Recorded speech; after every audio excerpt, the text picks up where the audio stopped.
Donc quand on prend le mot vaudou, c'est séparé en deux syllabes. Le veau, qui signifie soit à l'aise, veau, soit relax, la paix, la sérénité, et doux, manger, profiter de son existence. Donc la bonne prononciation dans la langue locale fond, c'est plutôt vaubodou. Si vous avez raison, la divinité punira par exemple celui qui vous a causé du tort.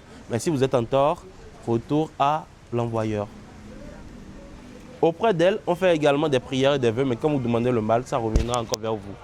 Ça fait partie des principes du vaudou. Dans le vaudou, quand vous demandez le mal, tôt ou tard, ça reviendra vers vous.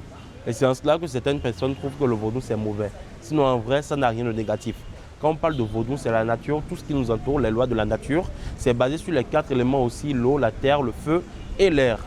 Il y a un 5e élément que les gens oublient souvent, et c'est l'esprit. D'accord? Donc quand on prend le mot vaudou, c'est séparé en deux syllabes. Le veau, qui signifie soit à l'aise, veau, soit relax, la paix, la sérénité, et doux, manger, profiter de son existence. Donc la bonne prononciation dans la langue locale fond, c'est plutôt vaubodou.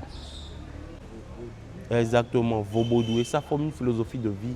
On vous demande d'être à l'aise pour bien profiter de votre existence. Donc cela n'a rien à voir avec la sorcellerie ou la magie noire comme les gens le pensent. Ce n'est pas du tout la même chose. D'accord? J'espère que ça va. Hein?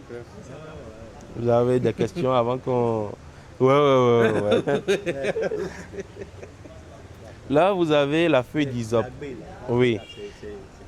Oui, exactement, Dagbé.